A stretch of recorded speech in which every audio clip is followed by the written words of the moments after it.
할렐루야. 올해 2024년이 시작된 지가 엊그제 같은데 이제 얼마 안 남았죠?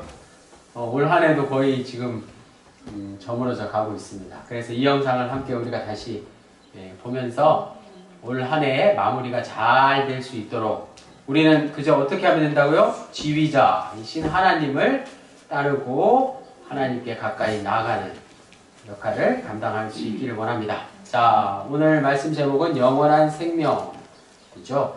부자 되세요, 부자 되세요, 이런 광고가 있었어요. IMF 때. 제가 언제 한번 말씀드렸나? 우리나라에서 IMF 때 이 광고가 생겼는데 사실 그 전에는 노골적으로 대놓고 부자 되세요, 부자 되면 좋겠네요, 뭐 이렇게까지는 이야기를 안 했어요. 그런데 이제 부자 되는 게 가장 좋은 덕목이 돼버린 거예요. 그러니까 누구나 다 부자 되는데 수단과 방법을 가리지 않고 치열하게 사는 세상이 되어버렸습니다. 대다수의 사람들은 지금도 그런 로망을 품고 살고 있습니다. 예수 믿는 사람들조차도 이런 점에서 세상 사람들과 별 차이가 없어요. 오히려 교회가 그런 세상 풍조를 부추기는 경향까지 있다는 게 참으로 안타까운 일입니다. 겉으로는 예수님만이 그리스도라고 말하면서 속으로는 부자 되는 것을, 예수님이 아닌 부자를 구원처럼 생각하는 우리의 마음에 있지 않습니까? 그리스도인으로서 그런 방식으로 행복하게 살아갈 수 있다고 생각하는 건 참으로 불행한 일이 아닐 수 없습니다. 왜냐하면 기독교 신앙의 핵심이 아니기 때문에 그렇습니다. 기독교의 핵심을, 깊이를 제대로 경험하지 못했다는 증거가 바로 이러한 것들입니다. 신앙의 깊이에서는 부자 되는 것으로 대체될 수 없는 또 다른 어떤 기쁨이 우리에게 있다는 것입니다. 그것을 오늘 성경은 말하고 있습니다. 오늘 본문을 포함해서 성서가 말하는 영생이란 무엇일까요? 오늘 말씀을 통해서, 오늘 성경을 통해서 영생이 무엇인지를 분명히 잘 아시기 바랍니다. 영생은 이것입니다. 영원한 생명의 줄임말인데 단순히 시간이 계속된다 라는 게 아니에요. 영어의 endless, 끝이 없이 계속 이어진다, 이런 게 영생이 아닙니다. 영생은 하나님과 함께하는 생명, 그것을 말해요. 그래서 영생을 endless life라고 하지 않고 eternal life라고. 하나님만이 영원한 존재이기에 이는 곧 그만이 유일한 창조주라는 뜻입니다. 그러니까 하나님 자체가 영생인 거예요. 그렇다면 하나님을 믿는 우리는 하나님께 가까이 나아감으로써, 즉 하나님과 궁극적인 일치를 통해서만 하나님과 가장 가까운 간격을 줄여서 거의 하나님과 일치하는 순간에 영생을 경험할 수 있다는 뜻입니다. 단순히 우리가 죽어서 천당 가면 무조건 오랫동안 행복하게 살 거라는 생각을 훨씬 뛰어넘는 것이죠. 그런 생각은 세속적인 차원에서 영원한 삶을 향한 욕망이 단순히 기독교 신앙이라는 포장지로 포장되어 있을 뿐이라는 것을 알아야 합니다. 다시 한번 말씀드리자면 우리는 하나님 안에서만 영생을 누릴 수 있고 영생을 말할 수 있습니다. 그 영원한 생명이신 하나님이 유한한 세상 속으로 들어오셨다는 것이 바로 성육신입니다. 즉 무한하신 하나님이 유한하신 세상으로 들어오셔서 신비한 모습으로 결합한 것이죠. 그것이 영생입니다. 오늘 본문에 예수님에게 영생에 관해서 질문한 한 사람의 관심은 다른 게 아니라 바로 우리가 붙들어 원하는 구원이었습니다. 무엇을 하여야 영생을 얻겠는가? 내가 무엇을 해야 영생을 얻으리까? 라는 질문은 무엇을 하면 구원을 얻을 수 있습니까? 라는 질문과 같습니다. 앞에서 말씀드린 것처럼 영생이 하나님과의 일치라고 할 때 그것은 곧 구원을 뜻합니다. 오늘 본문에 나온 이 한 사람은 왜 이런 질문을 했을까요? 인생살이가 갑자기 허무해졌기 때문일지 모릅니다. 살다 보면 누구나 종종 그럴 때가 있기 마련입니다. 자신이 추구하던 모든 것들이 완전히 의미를 잃을 때가 있는데 자기의 삶을 안전하게 지탱해주는 모든 것들이 허망해 보일 때가 바로 이때입니다. 이 사람은 심지어 부자였다고 하는데 그 많은 재물로도 그러한 일을 피할 수 없었던 것입니다. 주위의 가족이나 스승이나 지인을 통해서도 참된 만족을 얻을 수 없었기 때문에 예수님을 찾아온 것입니다. 그는 당연히 그러한 상황에서 구원받고 싶었습니다. 마치 어린아이가 어머니 가슴에 안긴 것과 같은 평화와 그 어떤 상황 속에서도 손실되지 않는 안식이 그에게 필요했던 것입니다. 그렇습니다. 이 세상의 그 무엇도 우리의 영혼을 만족시킬 수 없습니다. 만약 이 세상의 것들, 즉 재물과 권력과 취미에서 만족을 찾으려고 한다면 그 사람은 결국 실망하고 말 것입니다. 그런 것들로 만족을 얻지 못할 것입니다. 이 세상살이가 너무 재밌어서 완전히 만족한다고 말하는 이들도 있긴 합니다. 과연 그럴까요? 또한 하나님 안에서 안식을 찾은 사람이라고 한다면 세상살이에서도 만족해야 정상이지 않겠습니까? 다만 인간은 이 세상의 것만으로는 결단코 만족할 수 없다는 걸 우리는 이미 잘 알고 있습니다. 만족한다는 건 거짓말이거나 삶에 대해서 아직 미숙하다는 뜻일 수 있습니다. 오늘 본문에 나오는 한 사람은 재물을 팔아서 가난한 사람에게 나눠주고 주님을 따르라는 말씀을 듣고 실망하고 말았습니다. 이게 바로 오늘 우리 모두의 모습이지 않겠습니까? 두 마리 토끼를 다 잡으려다가 결국 잃게 되는 성공입니다. 세상의 재물로는 결코 만족할 수 없고 오직 하나님에게만 그게 가능하다는 오늘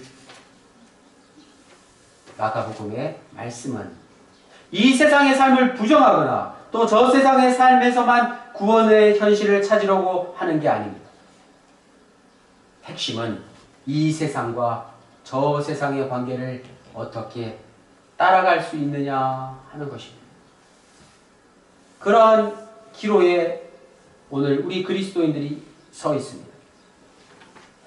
한 사람의 질문을 좀 더 자세히 살펴보겠습니다. 무엇을 해야 영생을 얻을 수 있는지 그는 알고 싶어 했습니다. 내가 무엇을 해야 영생을 얻으리까? 이 질문은 옳은 질문일까요? 두 가지 문제를 포함하고 있는 질문이었습니다. 하나는 행위의 문제이고 또 하나는 업적의 문제였습니다.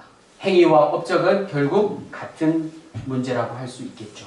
이 사람은 어릴 적부터 십계명을 비롯해서 율법을 철저하게 잘 지켰습니다. 한마디로 많은 사람들에게 존경받는 모범생이었습니다. 이런 사람들은 늘 더 가치 있는 행동에 대해서 예민하게 생각하고 추구하는 경향이 있습니다.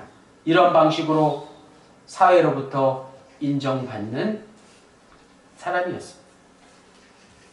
그러나 문제는 그가 영생을 인간의 행위로 단정지어 생각한 것입니다. 그 너머의 세계를 보지 못했던 것입니다. 영생, 영원한 생명, 즉 구원이라는 하나님의 일과 행위와 업적 같은 인간의 일을 혼동하고 만 것입니다. 따라서 한 사람의 질문은 이렇게 달라져야 합니다. 내가 무엇을 해야 영생을 얻으리까? 이 질문이 아닙니다. 한 사람뿐만 아니라 오늘 우리에게는 오직 다음과 같은 기도와 간구만 필요할 뿐입니다. 다 같이 따라하겠습니다. 주여, 저를 구원하여 주소서.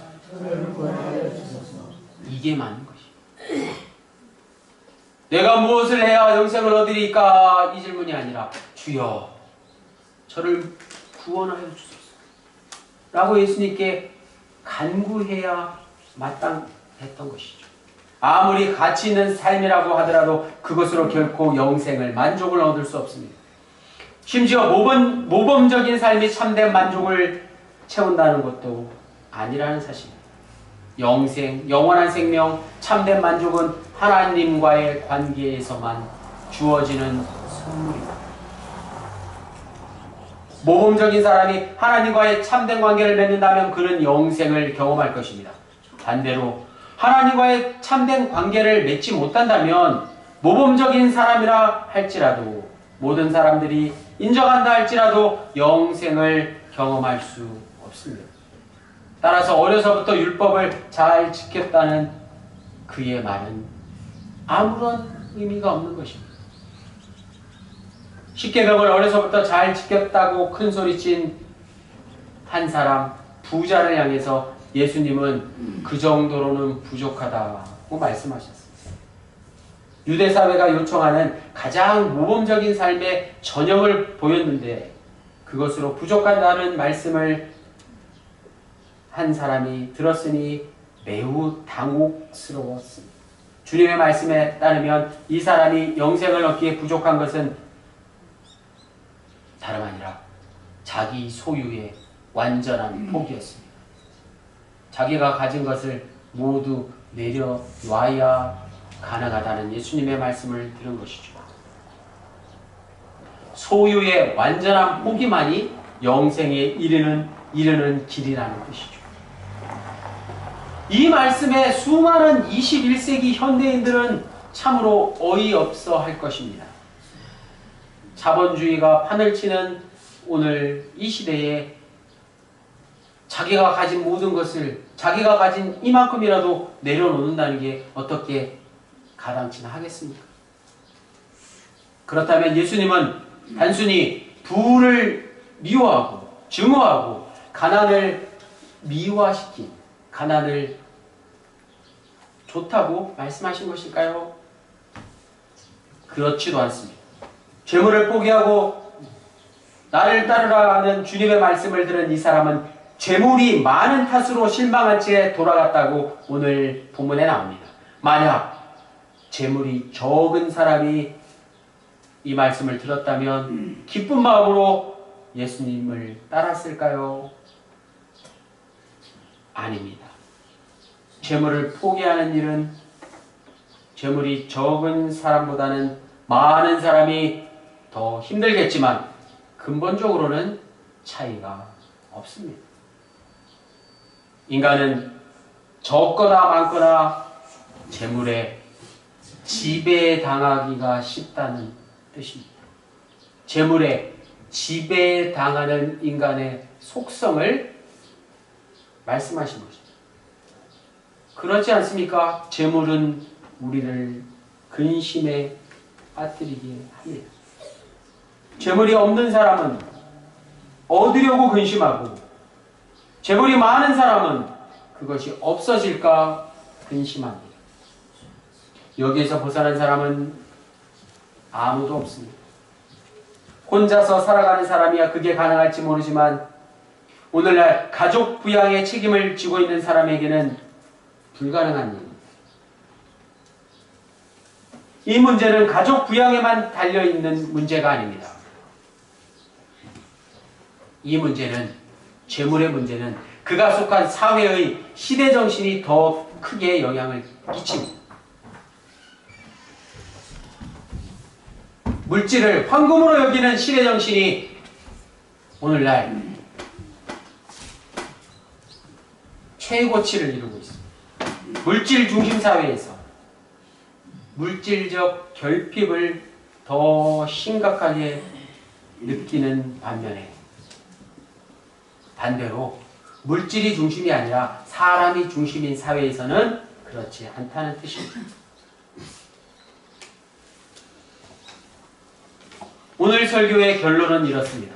하나님 나라와 영생은 하나님과의 일치, 예수 그리스도와의 일치를 통해서 주어진다는 것입니다. 그 길로 우리가 지금 나아가고 있습니다. 왜냐하면 부활의 주 예수 그리스도가 바로 생명의 근원이시기 때문입니다. 하나님께서, 생명이신 하나님께서 부활 생명의 예수 그리스도를 우리에게 보여주셨습니다. 그래서 사도 바울은 내 안에 그리스도가 있고 그리스도가 내 안에 있다고 갈라디아서 2장 20절, 그리고 고린도후서 5장 17절에서 말씀했습니다. 예수 그리스도와의 일치는 예수님 안에서 내가 없어지는 것을 경험합니다. 신앙생활하면서 내가 없어지는 경험, 내가 작아지는 경험, 내가 커지는 경험이 아니라 내가 아무것도 아니다 라는 고백이 나오는 것, 그것이 바로 예수님이 내 안에 계시다 말씀. 예수 그리스도와의 일치는 자기 자신이 없어지는 경험, 무가 되는 경험, 그래야만 예수 그리스도를 온전히 따를 수 있기 때문이죠. 예수 그리스도에게서 일어난 저 십자가와 부활 사건에 자신의 운명을 완전히 맡기기에 자기 자신은 더 이상 없는 것입니다. 그런 삶의 태도를 빗대어 오늘 본문은 재물과 가족을 버리는 것이 예수님을 따르는 것이라고 오늘 우리가 읽은 본문 다음에 말씀하고 있습니다. 그게 바로 예수님을 따르는 것이 우리가 사는 이 세상에서 미리 맛볼 수 있는 영생입니다. 그렇다고 오해하지는 마십시오. 모든 세상살이를 다 포기하고 수도원 같은 곳에 들어가라는 뜻이 아닙니다. 내가 처한 위치에서 열심히 세상에서 투쟁하면서 살아가는 것, 그것을 말씀하는 것입니다. 그런 삶의 중심에서 예수 그리스도를 온전히 따르는 것, 그것이 더 어려운 일이기 때문에 그렇습니다.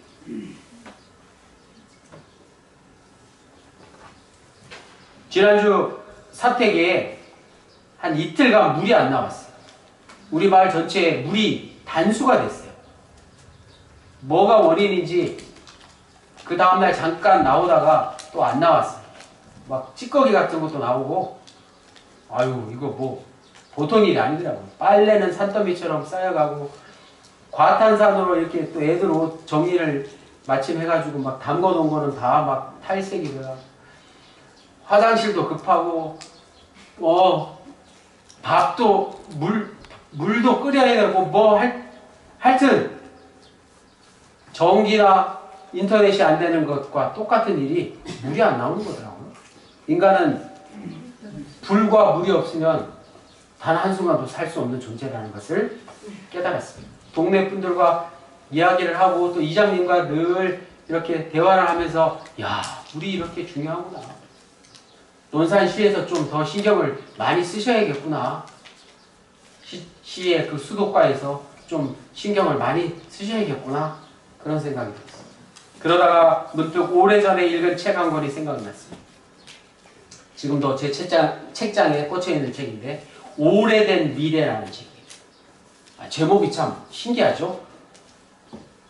오래됐는데 미래의 모습이라는 거예요. 오래된 미래는 서부 히말라야 고원의 황량한 그 자연 조건 속에서도 평화롭고 건강한 삶을 누려온 공동체, 그곳에서만 평생 대대로 살아온 토착 공동체 라다크 사람들의 삶에 관한 이야기입니다. 작은 티베르라고 불리는 라다크 사람들은 척박한 환경과 투쟁하면서도 즐겁게 산다는 사실입니다. 전체적으로 다 우리와 비교할 때 너무나도 가난한 삶을 사는데도 그들은 전혀 가난하다고 생각하지 않는다는 말입니다. 가난을 심각하게 생각하지 않는다는 게 그들의 존재의 비결입니다. 그들에게는 오직 삶이 있을 뿐입니다. 책 내용의 일부를 읽어드리겠습니다. 그러나 이런 생활은 우리들 보통 사람의 시각에서는 쉽지 않습니다. 따뜻하게 살 수도 없고 깨끗이 씻을 수도 없습니다. 곡식을 빻고 옷을 만들 때 기계의 도움을 받지 않기 때문에 노동 강도가 훨씬 셉니다. 또 라다크 사람들은 탄산음료나 케이크 같은 달콤한 음식을 전혀 먹을 수 없습니다. 그럼에도 불구하고 라다크 사람들은 그 누구보다도 평안하고 충만하고 행복합니다. 우리도 이런 시절이 있지 않았습니까? 그들은 현대인이라면 누구나 겪는 만병의 근원 스트레스라는 말을 아예 모릅니다. 스트레스 받을 게 없는 거예요. 늘 활짝 웃기만 합니다. 억지로 짓는 미소 따위는 없습니다. 남자도 여자도 아이도 어른도 노인도 묵묵히 각자의 역할을 다하며 당당히 살아가는 것입니다. 라다크 사람들은 지상 천국에서 살아가는, 어떻게 이런 일이 가능할까? 스웨덴 출신의 언어학자 저자인 헬레나 노르베리 호지는 라다크 사람들의 가치관이 뭔가 다를 것이다, 아니면 저들의 종교가 뭔가 특별할 것이다 라고 생각했는데 그렇지 않았습니다. 결국 라다크 공동체 규모 같은 경제적 환경과 조건이, 경제적인 이유가 그들이 평안한 삶을 영위할 수 있는 동력이 되었다는 연구 결과가 나왔습니다. 라다크의 모든 사람들은 몇몇 가구를 제외하고 모두 조그만한 자기 땅이 있어서 거기서 농사를 짓고 살아가는 거예요. 빈부의 격차 따위도 없습니다. 마을 운영이 참으로 민주적입니다. 100여 가구 넘는 큰 마을이 없기 때문에 오손도손 서로 날마다 부대끼며 살아가는 것이죠. 서로 접촉하고 의존하고 도와가며 살아가는 거예요. 친척이 따로 없죠. 이웃이 가장 가까운 친척이에요. 혹여 개인의 이해와 공동체의 이해가 충돌해도 함께 의논하고 능동적으로 해결하면서 한 사람의 이익이 다른 사람의 손해로 이어지지 않도록 합니다. 그래서 라다크 마을에는 법도 없습니다. 관료제 같은 것도 없습니다. 시장도 없어요. 그런 것들에 의해 좌우되는 삶을 살아갈 수밖에 없는 대다수의 우리와 같은 다른 지구인들의 삶과는 확연히 다른 이상적인 사회를 이루고 있다는 게 오래된 미래라는 책의 내용이에요. 현대 물질 문명 세계를 사는 오늘 우리는 물질로 인한 근심에 휩싸이는 삶을 살고 있습니다. 삶이 실종되었다는 사실에 우리의 모든 문제가 있습니다. 세상이야 그렇다 치고 예수 믿는 우리는 어떻게 해야 할까요? 이 사실을 깨닫는 것입니다. 물질의 결핍은 우리를 불편하게 할 뿐, 어떻게 한다고요? 어떻게 하지 못한다고요? 우리의 삶을 파괴하지는 못합니다. 물질의 결핍, 돈이 좀 없는 거 우리가 불편하게 살더라도 우리를 파괴하거나 우리의 생명을 어찌할 수는 없다는 것입니다. 오래된 미래가 진정 오늘 우리의 현재가 되기를 바랍니다. 가능할까요? 사랑하는 도감영문의 군우님들, 언젠가 우리는 모든 것을 내려놓아야 할 순간을 누구나 맞이합니다. 바로 죽음 앞에 서는 것이죠. 어떤 이에게는 그 순간이 속히 올 것이며 어떤 이에게는 약간 지체될 뿐이지 아무도 죽음을 피할 수 없습니다. 그 순간을 앞당겨서 죽음을 오늘 인식하면서 살아낼 수 있는 사람은 이미 살아있는 지금 이 순간 내세뿐만 아니라 다음 세계뿐만 아니라 죽어서 천당 가서뿐만 아니라 이미 지금 이 현세에서 영생을 얻은 사람이지 않겠습니까? 예수님은 요한복음 11장 25절로 26절에서 이렇게 말씀하셨습니다. 나를 믿는 자는, 즉 예수를 따르는 자는 죽어도 살겠고, 그 다음 말이 더 중요해요. 살아서 나를 믿는 자는 영원히 죽지 않을 것이다. 무릇 살아서 나를 믿는 자는 영원히 죽지 않을 것이다. 이 말씀에 방점이 있습니다. 이 말씀을 강조하신 예수님의 말씀을 꼭 기억하십시오. 하나님 나라를 선포한 예수님의 제자로 우리의 남은 생을 살아가시는 더감영의 모든 군원님들, 우리 모두가 되시기를 주님의 이름으로 간절히 축원합니다. 기도드리시겠습니다. 주님,